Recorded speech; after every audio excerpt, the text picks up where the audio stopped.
So now we are very close to welcoming our main guest, Sister Jayanti, up on the stage to share a few words of wisdom. Before we do that, I'd like to share a few words about her. So for over 40 years, Sister Jayanti has been a representative for peace, Brahmakumaris, representative to United Nations in Geneva. She's a speaker, spiritual teacher, environmentalist, and a renowned author of many great books. Few of my favorites are Practical Meditation, Awaken Your Inner Wisdom, and God's Healing Powers. As a peace emissary, she's coordinated the global project, Million Minutes of Peace, which subsequently led to 7 Peace Messenger Awards to the Brahmakumaris from United Nations. A passionate advocate for change, leading to world peace and harmony, she has participated in many United Nations conferences and projects where she spoke about women's issues, development, the environment, and other youth-related topics. Sister Jayanti has also led the Brahmakumaris delegation at the United Nations Climate Change Conference in Copenhagen back in December 2009.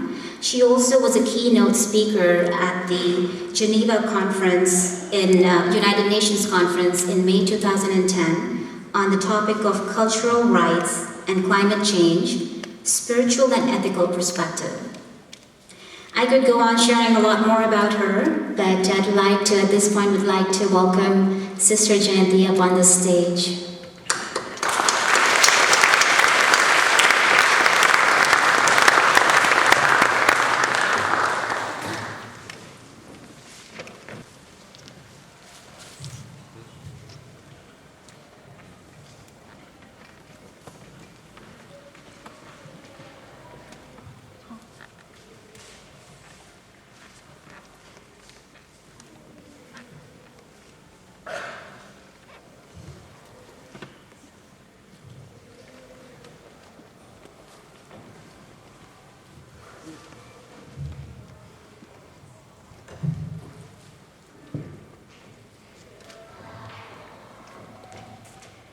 Good evening, and a greeting of peace.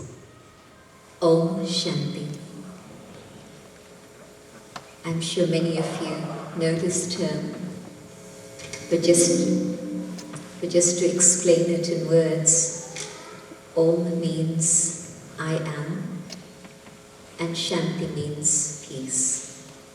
And so Om Shanti is a greeting of peace to my sisters and my brothers.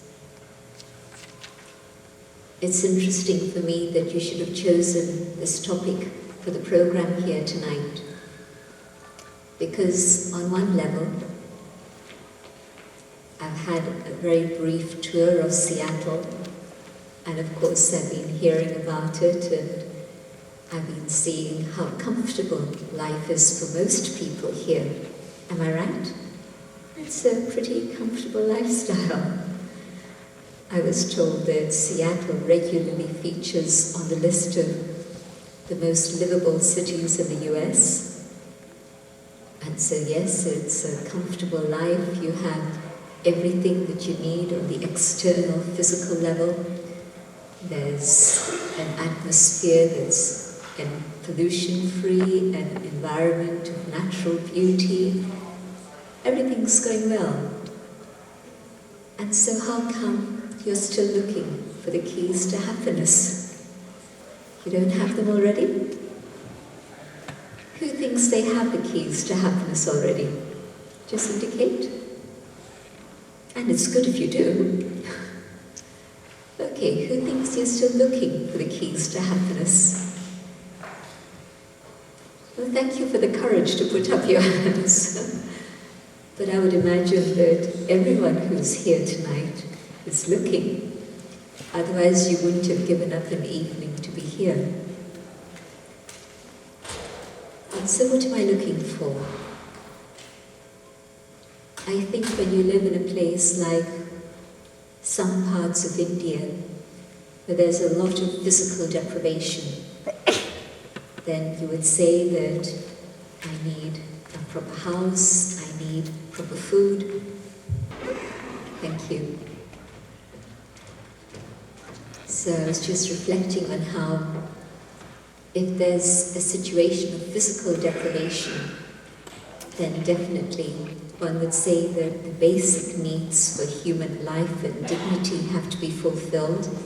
Yes, you need decent housing, you need proper food, nourishment, you need education, you need proper clothing.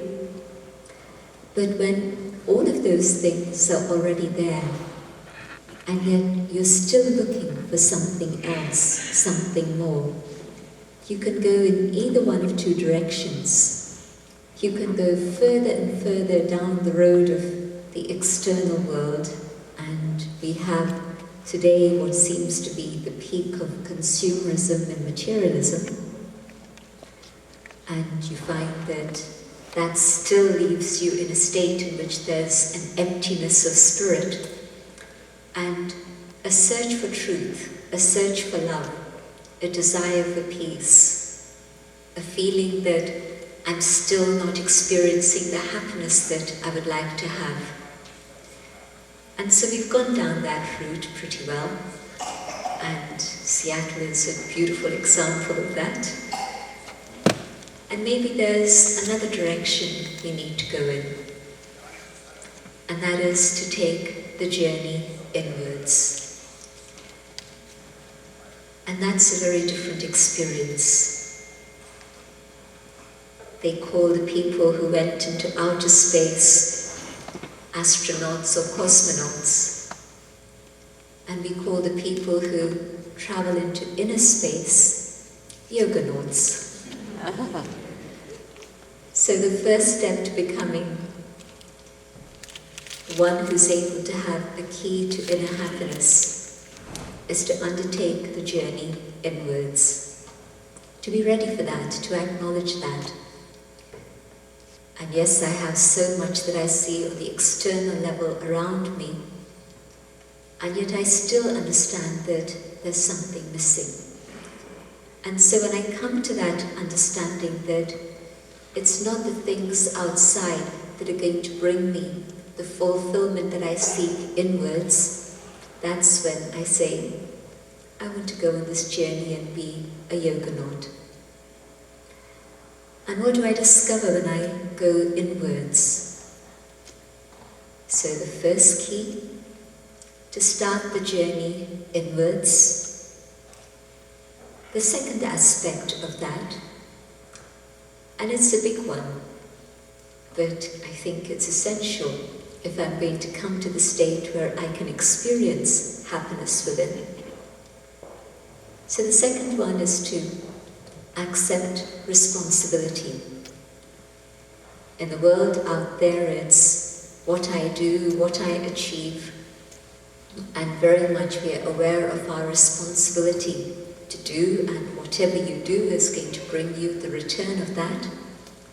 And you see the value of that in terms of status and power and possessions and your bank account.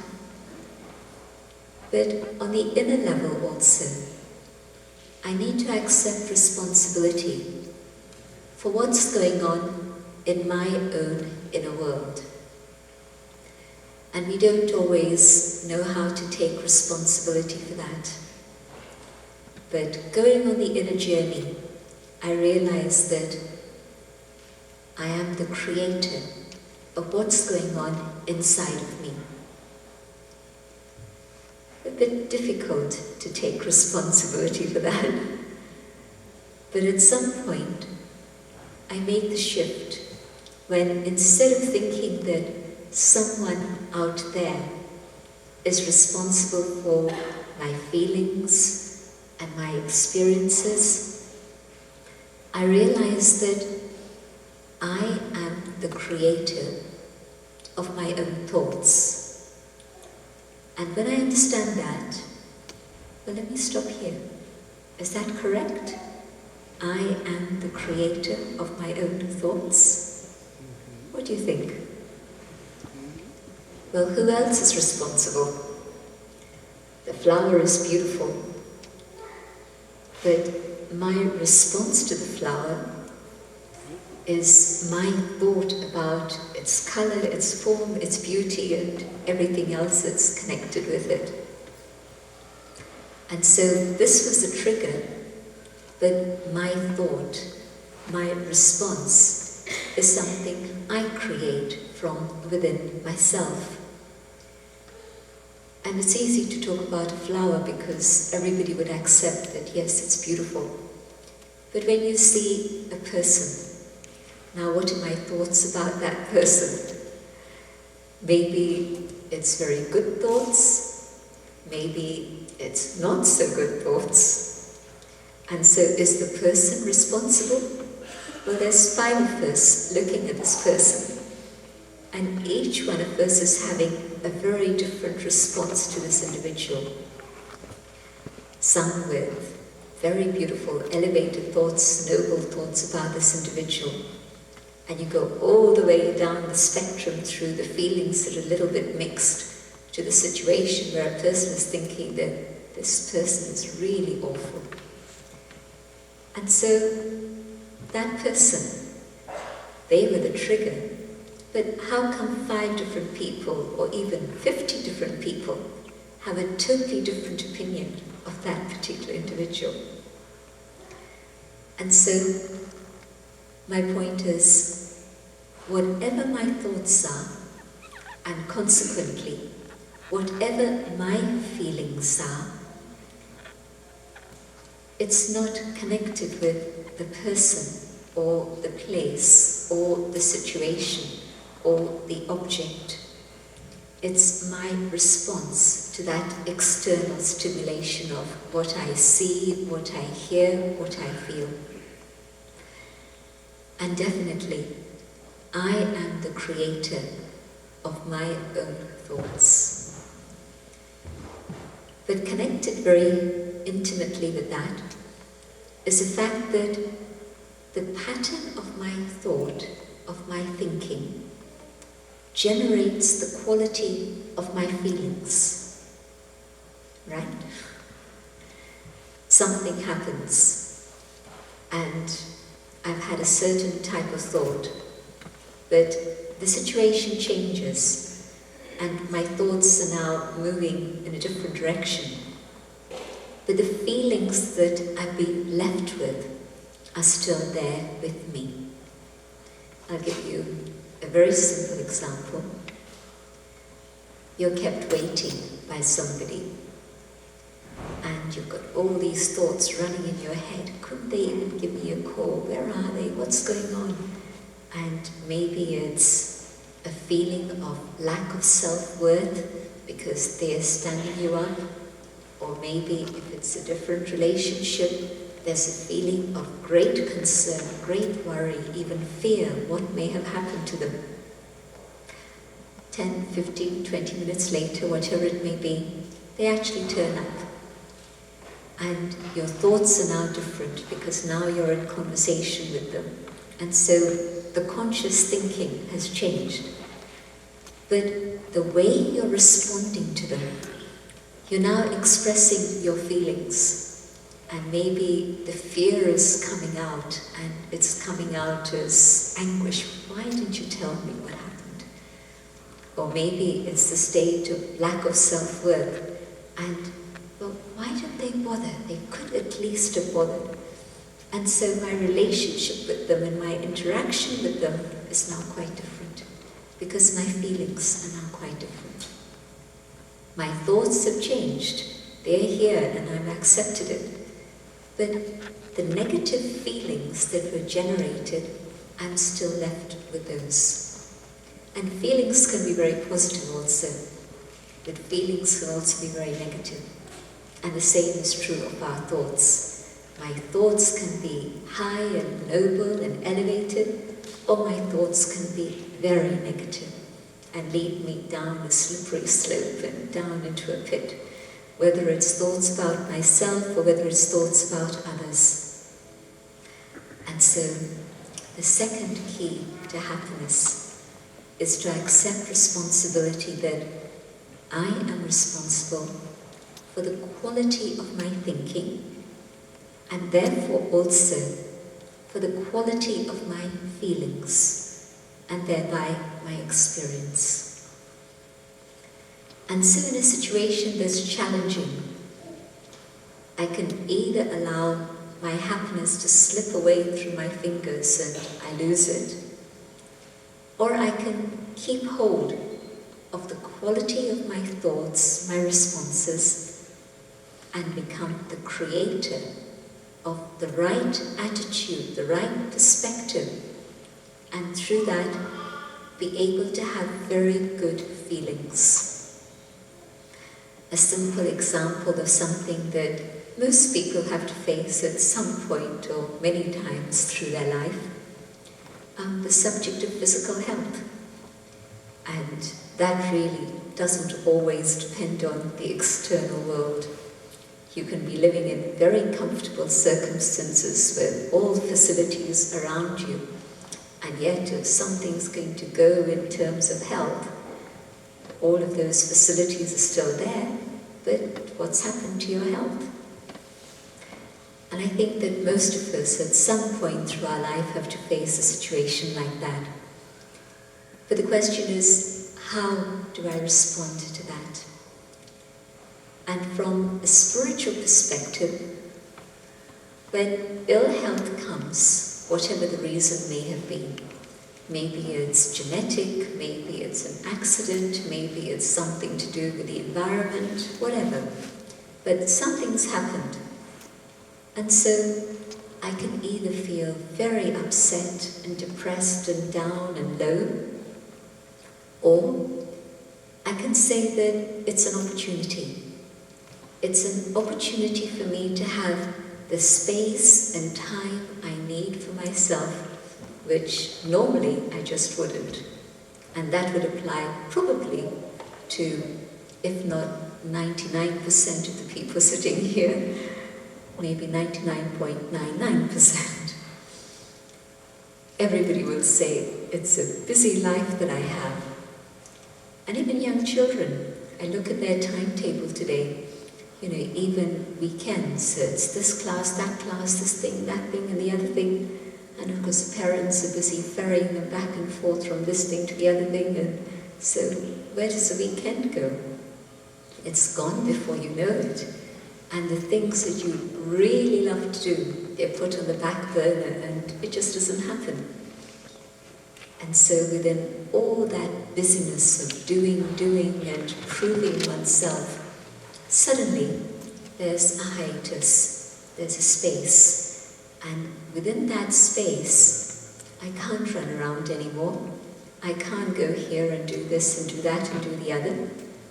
So what do?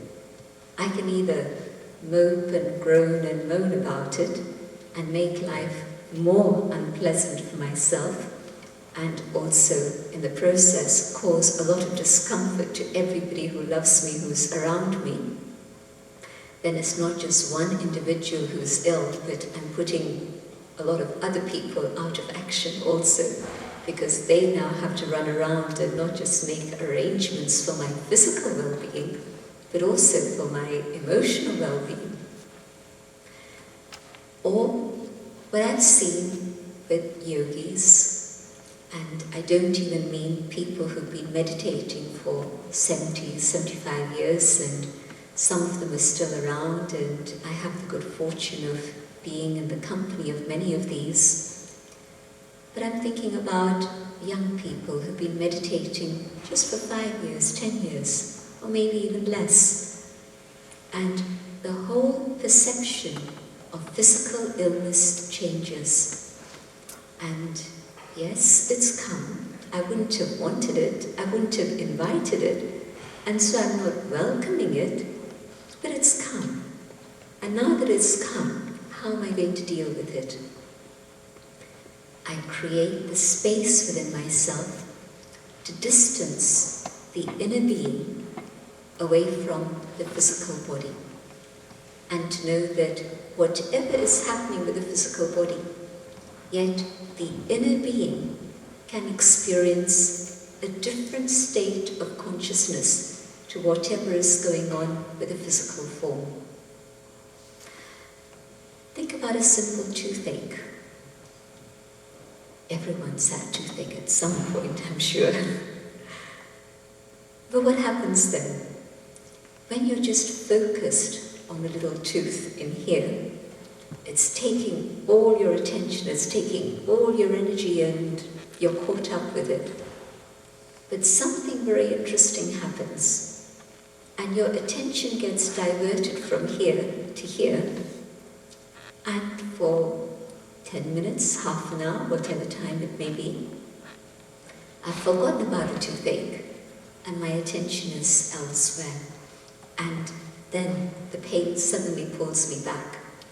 But we've had that experience of what it feels like to be in the pain that any part of the body is experiencing, but also to have that moment of distraction or a little while of distraction in which the pain isn't pulling my attention.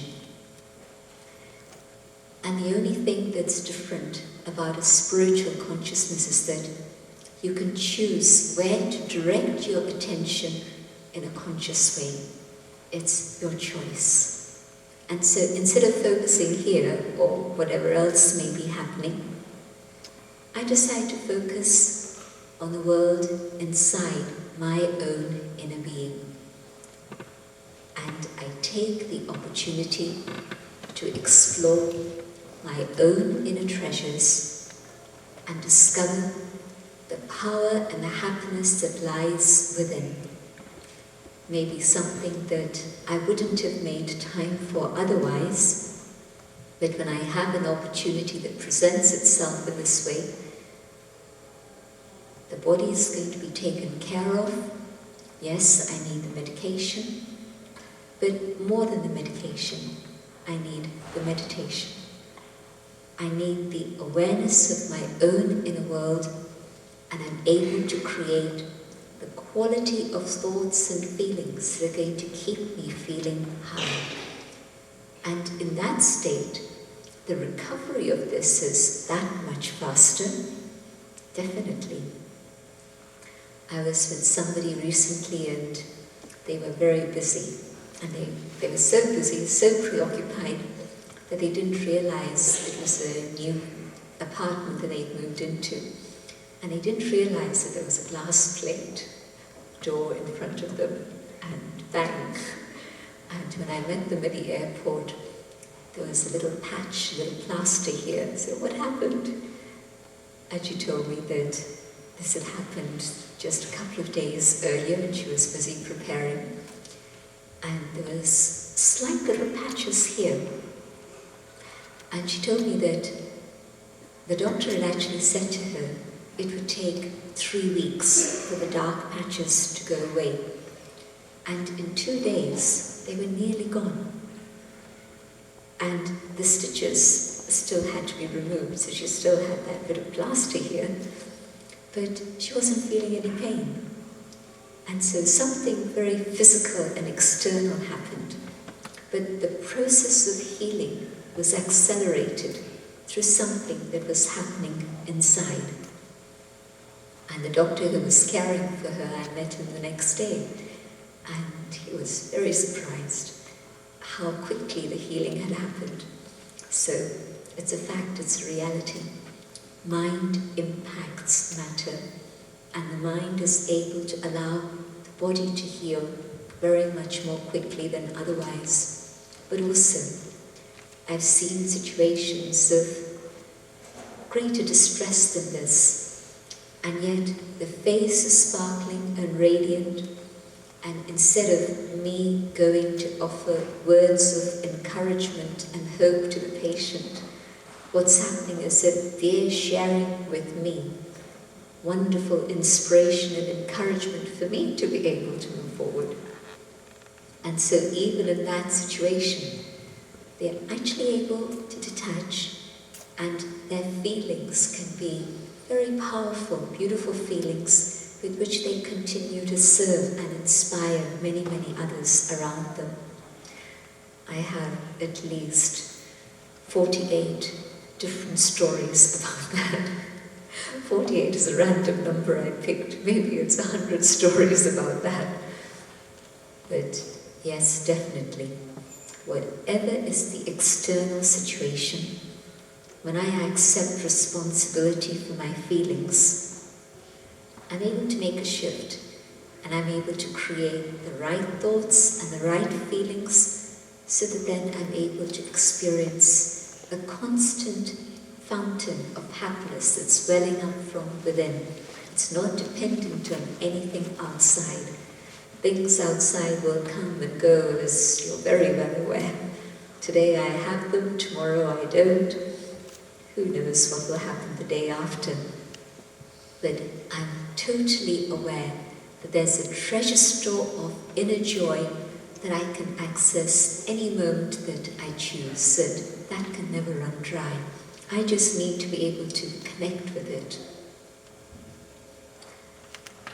The third key for happiness. You're keeping track? First one, go on the inner journey. The second one, accept responsibility. The third one, still very much connected with the inner world, but happiness is an inner feeling. It's not external, not a package that you can buy and sell. So we're very much talking about the spiritual dimension, the non-physical inner world. And so the third key, and I think it happens in this way, that you start going on this journey and it comes to this progression. And that is the alignment of my conscience and my core values with my life. I'm talking about the situation where this little voice inside is speaking to me, and at a certain point in my life, I'm listening to that voice, the voice of my own inner conscience. And because I'm listening to it, I'm able to stay on track, no matter what sort of external pressures there may be. And when I do this, when my life is congruent with my own inner basic core values, I'm able to sleep comfortably at night. I'm able to have a life in which internally everything's going well. And maybe there are challenges I have to face, because maybe the atmosphere around me is moving things in a different direction. Maybe it's peer pressure, maybe it's society, maybe it's whatever. But if I'm listening to that inner voice, I stay true to that. I'm comfortable with myself. I'm able to be at peace. I'm able to be happy with it. And I can sleep without any tablets at night. And when things take a little bit of a different course, and it happens because instead of giving myself time to listen to myself, I become so occupied, so engrossed in all the external things that they begin to influence me. And instead of listening to the voice within and my own core values, I'm listening to all the sounds externally. And so one day I'm going here, another day I'm going here, I'm fluctuating from one direction to the next. And I don't have that stable anchor within. And so I'm not able to move in the direction which I would like to be going in. And so the conscience and my heart are telling me one thing, and my life is going way off in a different direction. And so that incongruence, that definitely takes away not just my happiness, but it creates a huge heap of confusion within, and the soul loses more and more power as it goes down the wrong track, until there comes a moment when the pain is so much that you say, stop, I can't carry on like this. There must be a different way to be living my life. There must be another method to be able to deal with the situation. What happens is that if I listen to this inner voice, then it becomes stronger and speaks to me more boldly. But it speaks and I ignore it. Second time, it speaks again. And this time it's speaking a little more softly. The second time, I ignore it. The third time, maybe it's just such a whisper that I can scarcely hear it. And fourth time, it stops speaking to me. And so there's a very fast spiral downwards. And to start the ascent upwards again takes a very conscious, determined thought and a very special type of power, willpower within myself. It's possible, but it requires great power within to be able to move direction back again from the downward spiral to the upward ascent. But when I continually listen, or if I've stopped listening for a while, tonight I made the decision that this is what I'm going to do. I am going to listen to that voice within. There's a difference, and I start moving back on the track of happiness once again. Because our conscience is our good friend. And when it stops speaking to us, we've lost a very, very precious friend. And so it's important to find that friend and make friends with that friend again by listening to that friend. I remember at some point in the last few years, there was quite a big financial scandal here in the USA. And when it was uncovered, the person was shown on the media handcuffed, and the reporter thrust a microphone. What happened? And the person's reply was, I lost myself. And so when I lose track, when I lose myself, externally, of course, crazy things begin to happen. But also, I lose everything that I had within. I've lost my power, I've lost my joy, I've lost my self-respect. And so very, very important aspect, this third point, the key to happiness within. To listen to the voice of my conscience and to be able to follow my own core values in my life. The fourth one, good relationships. Whenever we have stress management workshops anywhere in the world, and we ask people what are the different factors of stress, and many things come up. Traffic. I just had a taste of Seattle traffic this evening. It was lucky that there were 3 of us in the car, so we were able to whiz forward fast, but I could see how long the queues were. But it's not a new thing. Mumbai, Delhi, London, same thing, same story. So many factors for stress in today's world. So whether it's traffic, whether it's pollution, whether it's the population. Just imagine 16 million people in London. And that's some years ago, when I was talking about it with somebody in Australia, they said, well, 16 million at that time, now it's more. But at that time, 16 million was the population of the whole of Australia. And the whole of Australia and London. And the same population. So can you imagine the stress that happens when it's like this? Pouring so much into a tiny little jam jar? So there'll always be these factors. What are we going to do? Am I going to say, no, I don't want to live in London anymore? I could, but if there's a responsibility I have, I won't feel very happy with myself, running away. And so, okay, You live with the traffic, you live with the population, you live with all these things. But do you know what is the biggest factor of stress? Relationships. Anywhere in the world. And when we ask people, today it's a different setting, but when it's a group of us and people share the factors of stress, all these other things I've mentioned come up. Employment, salaries, position, all of this, but the highest factor is relationships, which is very interesting.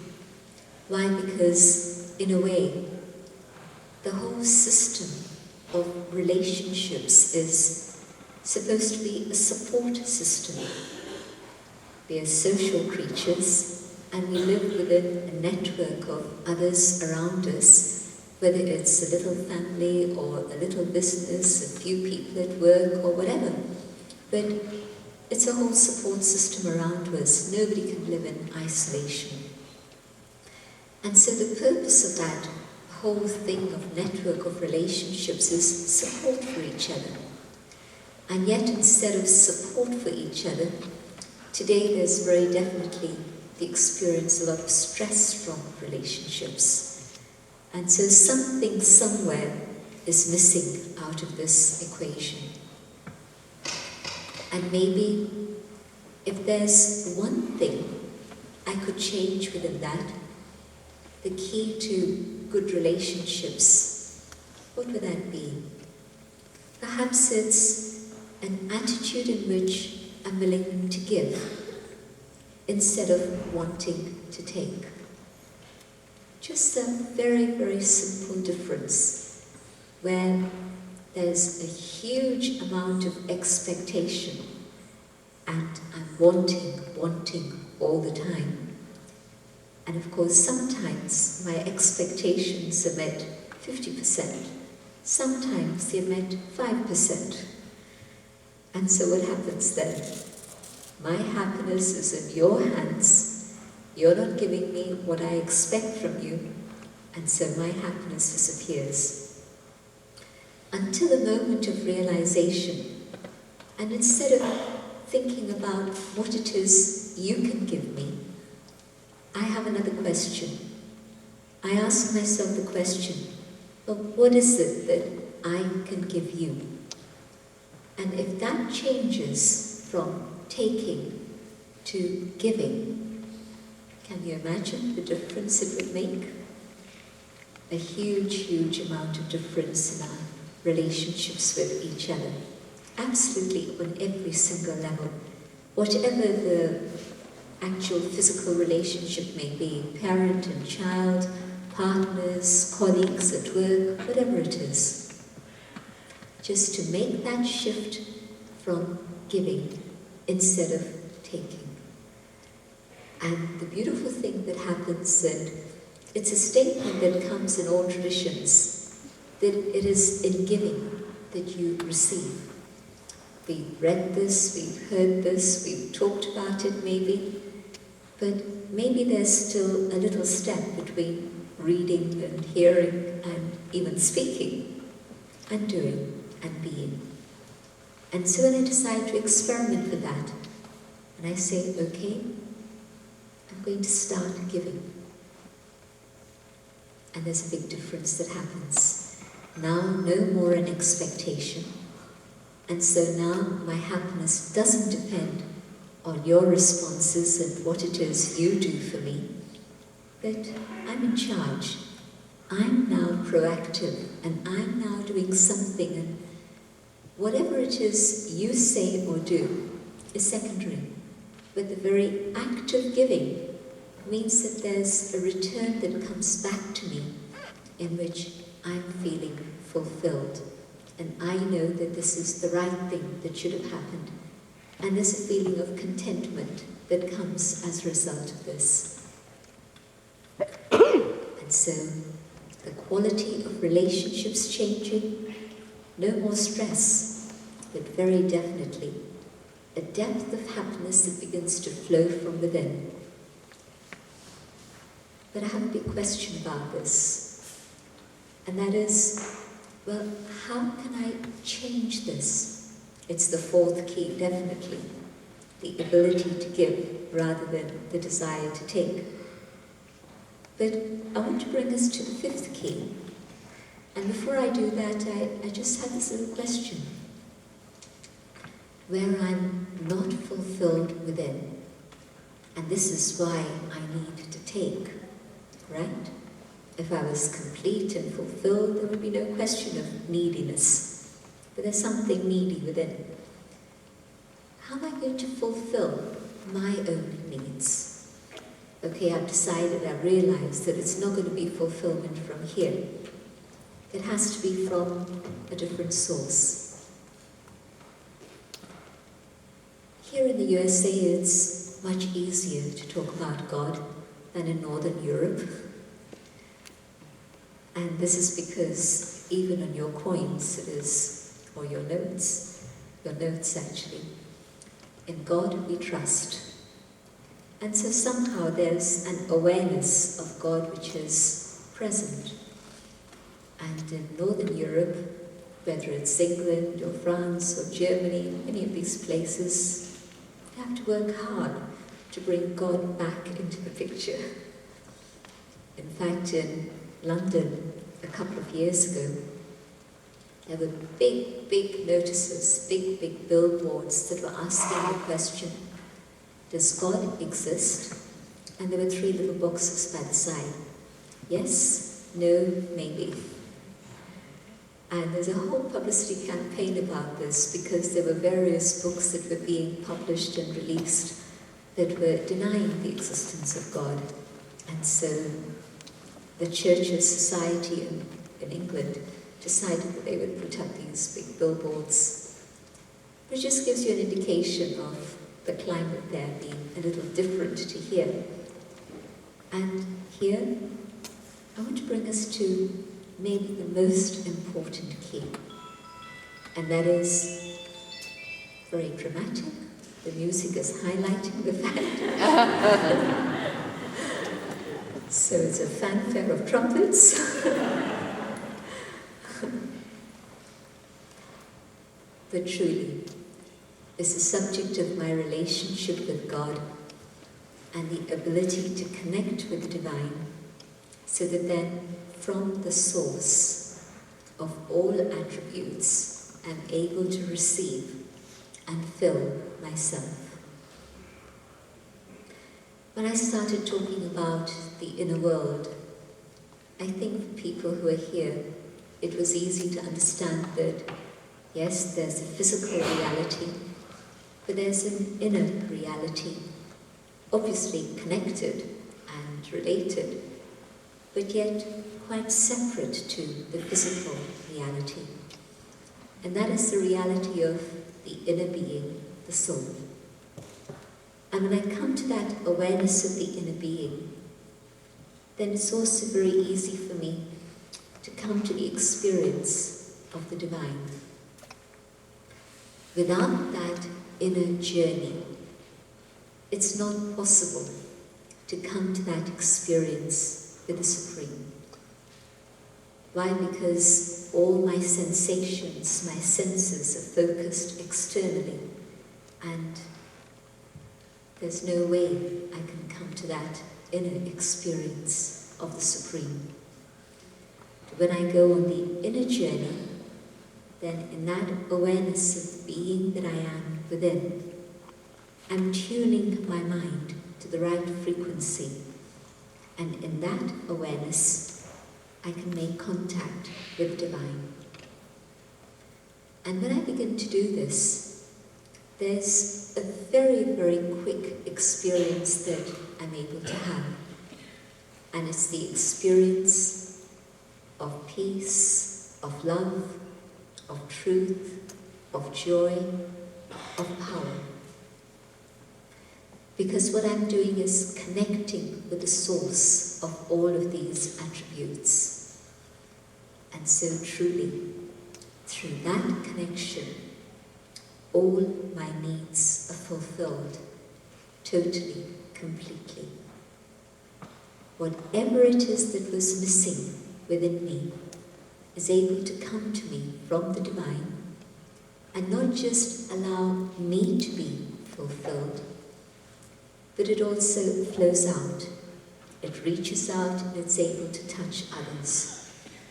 And so the whole subject of giving instead of taking comes into the picture.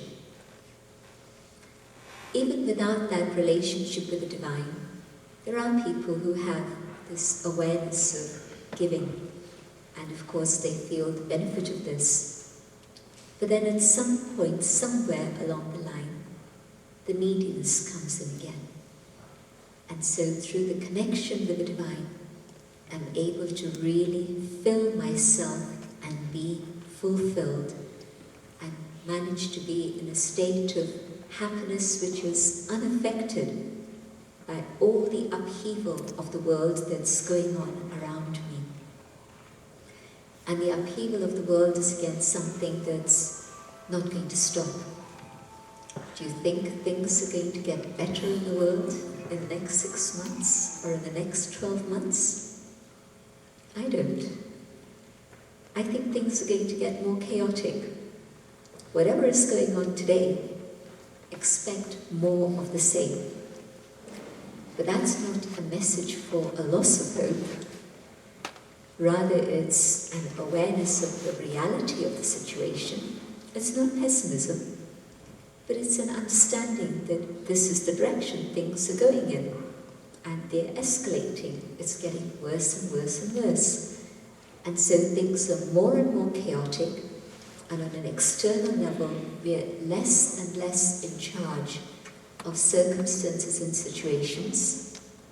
But through that connection, I can still be sure that I keep my treasure store of happiness, and I'm able to be a giver rather than a taker. And of course, it expresses itself not just on a spiritual, abstract level, but it expresses itself in very practical ways. When things around me are in a state of chaos, to be able to maintain that inner stability and then be able to help others at that moment. If I'm in a state of confusion, what am I going to do to help anyone else? Rather, I'm in need of help. Others are going to have to rally around me and support me. But if I've been able to maintain not just stability, but my connection with the Supreme, and through that, the inner power of happiness, then at that moment, I'm able to share something which is going to be of value to others and give them help also. And so, maybe the most important key, and I hope you'll take it away with you tonight and keep it with yourself and treasure it and nurture it and develop it further and further, is to be able to make that connection. And it's everyone's right to be able to make that connection, and make that connection very fast. It's not a question of spending 10 years in the jungles of the Amazon or 5 years on a mountaintop somewhere. Exactly where you are, whatever it is you're doing, carry on with that. But just make time for yourself. Best thing, early in the morning, but if not, late at night, middle of the day, I don't know, whatever it is that suits you. But early morning is a time when the world is very quiet and the mind is very quiet. And at that time, to just reflect on my own inner world, the being that I am, connecting with the Supreme, the being of light, the source of all qualities, and you'll begin to feel all the goodness reach you, and the power filling you, empowering you, and allowing your capabilities to emerge and be expressed in your life. So definitely, the fifth key, the most important one, to discover and nurture the relationship with the Supreme. The sixth one. And the sixth one is gratitude. There's a big, big difference between just appreciation and having gratitude for all that I have already, to the state in which I want. I want this, I want this, I want this. The list is infinite. I can have desires and wants from here till the end of my life, and even though as I'm going along what I wanted has come to me, but by now I've got extra, more wants, and it'll never ever stop. And that moment when the light bulb comes shining on inside, and I realize that actually I have more than I need already. And I think that is especially true of the gathering we have here in this city tonight. If you actually count how much you have on the external level, it's more than you probably need. But that's just one aspect. Make a list of all the gifts that the universe, God, whatever you choose, has given you, and you'll keep adding to that list every day. I really recommend that you start making that list tonight when you go home. Start writing a list of all the things that you have to be grateful for, and it'll give you a very, very warm sense of security and contentment. Maybe you haven't appreciated how much you have already. But whether it's in terms of the external things you have, whether it's in terms of the relationships and family and friends that you have, whether it's in terms of the skills that you have, just keep making a list. And every day, keep adding to that list. And you'll find that every time you see that list and you give a moment of thanks to the universe and to God, you'll feel this tremendous sense of happiness and contentment within. Contentment doesn't come from how much I have. Contentment and happiness comes from appreciating what I have already. And so gratitude is a very, very important factor in being able to generate feelings of contentment and happiness. And it's a very simple homework to do. It's a very effective piece of homework also. Is there something more? Yes. I think there's actually many keys to happiness, but tonight we're going to deal just with 7, and then we're going to experiment with a few of them in just a few minutes later on. But the 7th key that I'd like to share is the whole aspect of service. One is being able to understand what's going on inside, take responsibility and start sorting it out and connecting with the Supreme. But when I feel the abundance in my life, so much that I've received, so much that I have, then what do I do with all of that? How can I give thanks to the one who has given me everything? He's not waiting for my thanks, but the signal from the one above is to share whatever it is you have with others. Start the process of serving others, and it can be sharing in whatever way it is I can. My thoughts, my words, my actions. It can be good thoughts for others.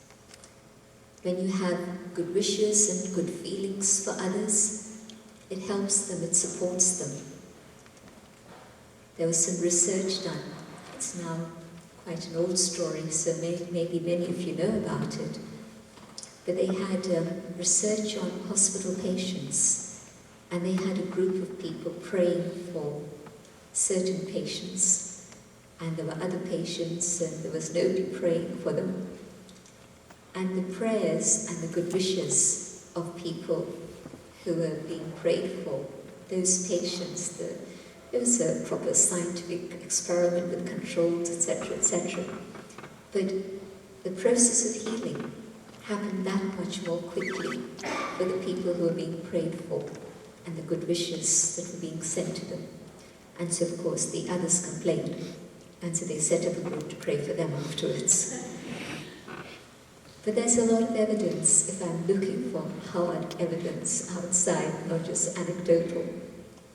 So modern research is such that you can check out all sorts of things.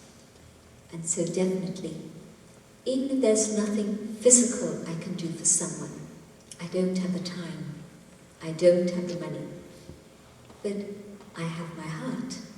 I can send out good feelings and good wishes.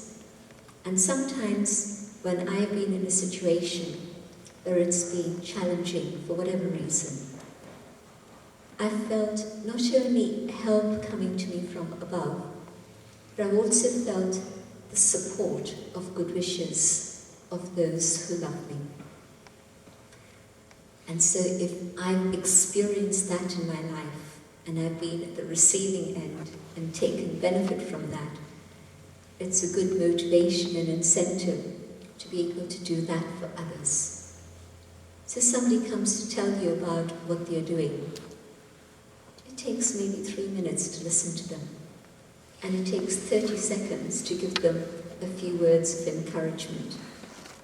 Or it can take a moment to be dismissive, but then the hurt that you've left in their hearts is going to stay for how long?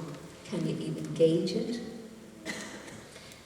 And so through my thoughts, good wishes for others, through my words of encouragement, words of support, words that are positive and uplifting, through my actions, little acts of kindness, little deeds that go a long way, or maybe big deeds even.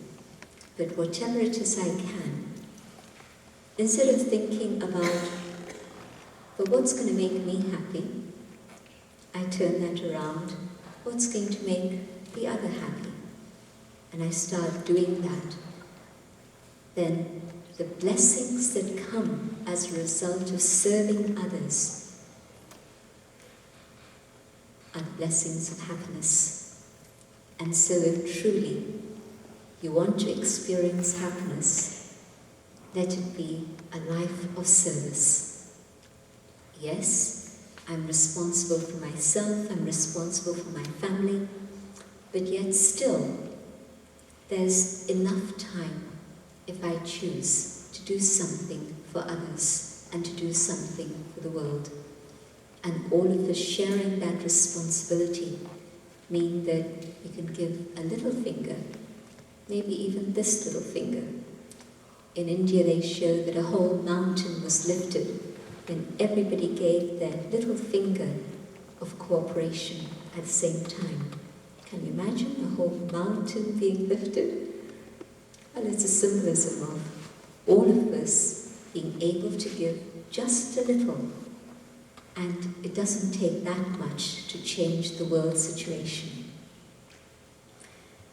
I've been talking about happiness for the self, but you can see how all along the line, it's not a question of being self-centered or selfish, but knowing that first I have to begin here, and whatever is going on in here is then going to reach out there.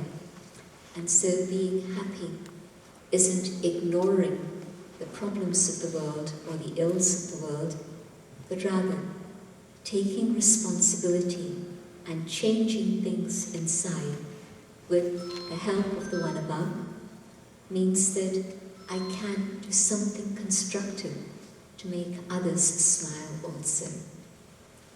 Let's have a few moments of experiment and 3 things that we can do now. First is to turn inwards, the second is to go upwards, and the third is to go outwards, sharing what it is we've been able to receive. And so 3 simple steps of meditation, and some of you, I'm sure, have meditated before and practice this regularly. But equally, I'm aware that some may never have practiced meditation. So whichever way it is, it's fine. The meditation of Raj Yoga is a little different. It's very simple. You can just sit relaxed, comfortable in your chairs.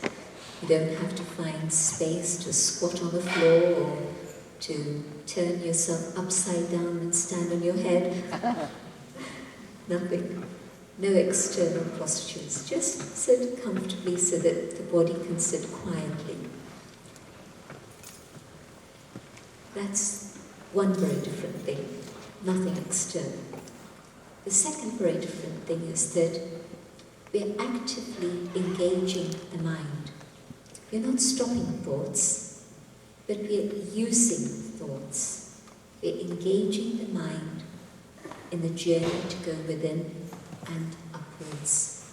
And as I speak out my thoughts during meditation, you'll see how that works. And the third thing, try meditation with your eyes open. And there'll be an image of a point of light on the screen that you can focus on, and that will help you. And it's not a question of staring at something, but it's a basic foundation to be able to maintain a higher consciousness when you go outside. So that if I begin to create a higher consciousness with my eyes open, seeing whatever's happening, but focusing on what is important for me now, when I go out there, I'll continue with this practice. The eyes see, the ears hear, but my awareness is where I choose it to be. I'm not sure whether it's making sense, but when we experiment, then you'll see what I mean. And when you go out there, you'll see how you're looking at others, but now you're not looking at them in terms of their physical form or their appearance, but you're seeing them as spiritual beings, and you're connecting with them on that deep inner level, so that then there are no barriers that normally separate us from each other in the human family. All those barriers dissolve because we're then connecting soul to soul, part of a world family, a human family. I'll speak out my own thoughts, and we'll move together on this inner journey.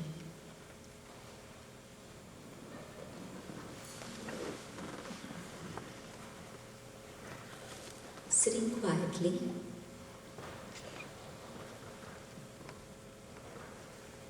I reflect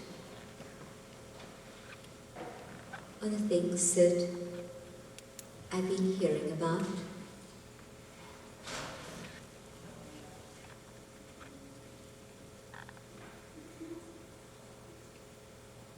I'm aware that I am that inner being.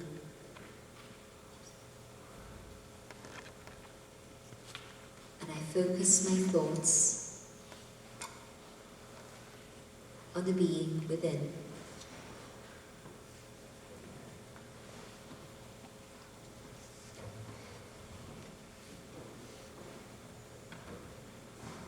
My thoughts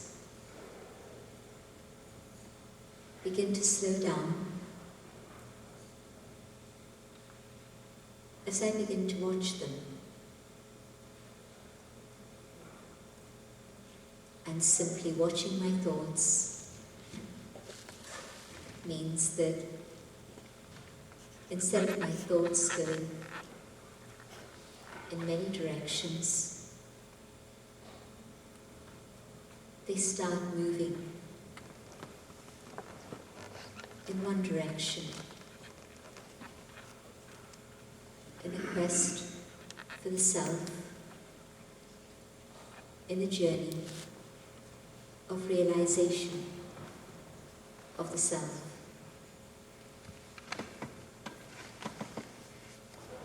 I go deeper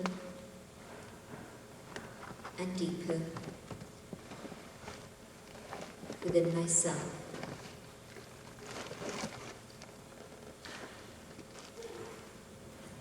Until I come to the core of my being, and I discover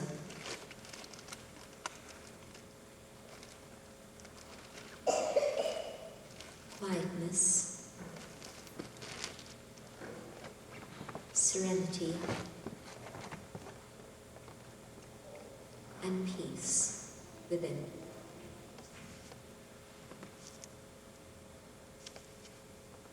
Whatever was the turbulence of my thoughts on the surface,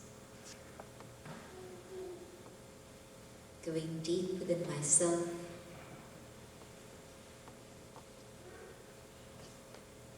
I discover peace.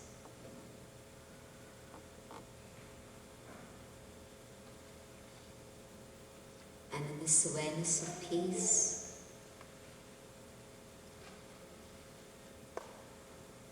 I can feel the presence of the divine.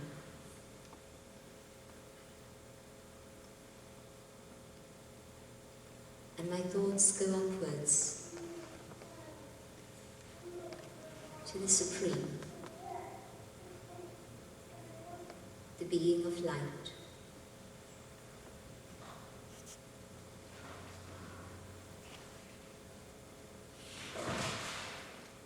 The source of the light of love, the light of truth,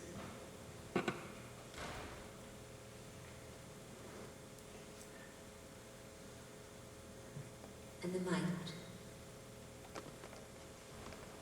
the power of the Almighty.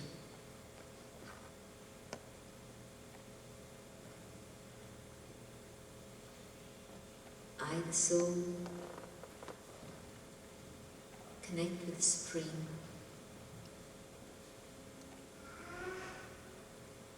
and from the Supreme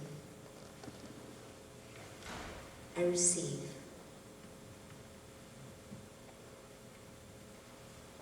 the light of love.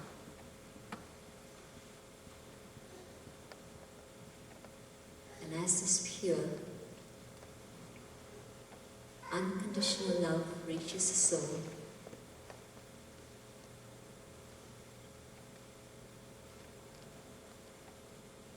the wounds I have been carrying for a long time are healed.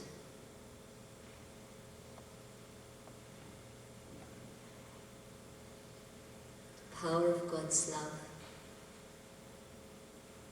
is able to heal the soul.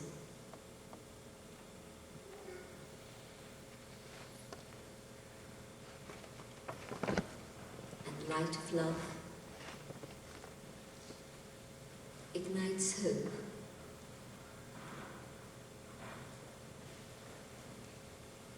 So that I can see the way ahead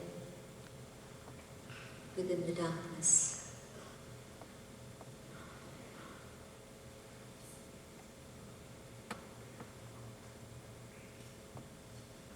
Light of love empowers the soul, and I understand I can can reach my own highest potential.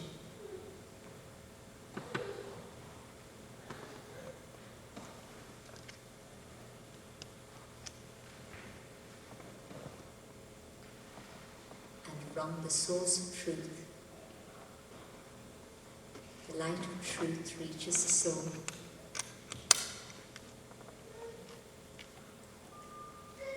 And slowly, the illusions and the delusions are chased away.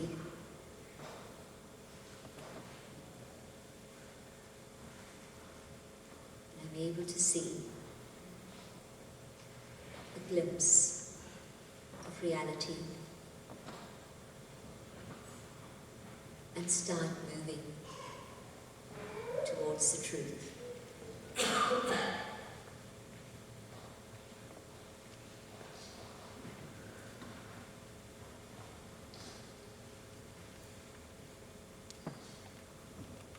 God's light radiates out into the world,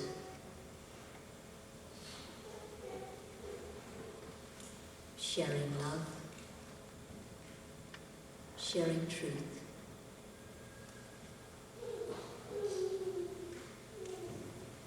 So that the darkness disappears and the day, a better world, begins.